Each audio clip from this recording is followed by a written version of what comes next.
San Diego 6 News in the morning. Your station for balanced news. Good morning and welcome to San Diego 6 in the morning. I'm Anita Lightfoot in for Courtney Dwyer. I'm Alex Michelson. It's Sunday, October 25th. Great to see you, Anita, as always. Thank you. Well, so many of us want to lose weight, but when, if ever, should surgery be a solution for weight loss? And can weight loss surgery, called bariatric surgery, cure diseases like diabetes? Well, a doctor from Alvarado Hospital will talk with us about that issue that affects so many San Diegans. It really does. I actually know a few people who have considered and who have done it, so I'll be interested to hear what he has to say. Losing weight is constantly on the top of so many people's minds, but when is there a serious medical need to do so, and when is surgery a good idea? Dr. Julie Elner is a doctor with Alvarado Hospital. She specializes in that topic. Doctor, thanks so much for being here. Appreciate it. Thanks for having me. Okay, so a lot of people out there struggling with weight. Some people say, God, I wish there was a quick fix. I wish we could just have a surgery and all this is gone from me. When is that actually a medical necessity, and when is that something you shouldn't think about? Well, the first thing to understand is that surgery is not a quick fix. It's just a tool, and the patient has to be trained over the course of their lifetime to use the tool effectively. But surgery for obesity is considered to be appropriate and safe once the patient is 90 pounds or more overweight.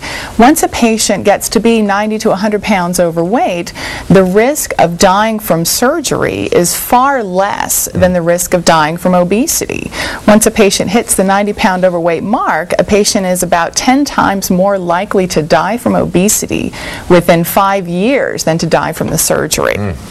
And less than 90, not that safe or not necessary?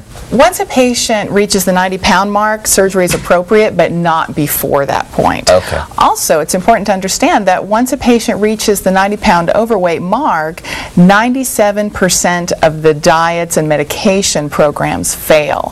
That's another reason why it's appropriate to go ahead with surgery at that stage, because the diets are so ineffective. We're looking at some video of surgery there. There's two different types of surgery that are most popular right now. One's a gastric bypass, another is a gastric band. That's right. Kind of, what are the pros and cons of both? The gastric bypass was invented back in the 60s, so we have a solid 40, 50 years of experience with the gastric bypass. It's been perfected over many years, and now it's performed laparoscopically, which is doing the surgery through tiny incisions instead of one great big incision, kind of the way gallbladder surgery is done. So we know the long-term effects of the gastric bypass, particularly with respect to diabetes and hypertension. When a patient comes into the hospital with diabetes and hypertension and has a gastric bypass, 90% of the time they leave the hospital 48 hours later without diabetes and hypertension. Unbelievable. That's absolutely right. So 2 days, all the diabetes is gone?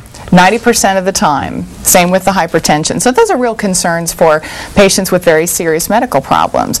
For patients who have maybe 90 or 100 pounds to lose, but they don't have very serious medical problems like severe hypertension or severe diabetes, the gastric banding may be a real effective option for them. And you have one right here, right? I happen to have a band right here in the studio. Amazing how that happens. So how does it work? This is a model of the stomach itself, and the band is like an inflatable belt that we place around the top part of the stomach to squeeze down around the top part of the stomach, leaving just a tiny 15 cc stomach above the level of the band. Now, the nice thing about the gastric banding is that it's adjustable depending on how fast the patient is losing weight, how the patient is eating, to help them adjust their habits.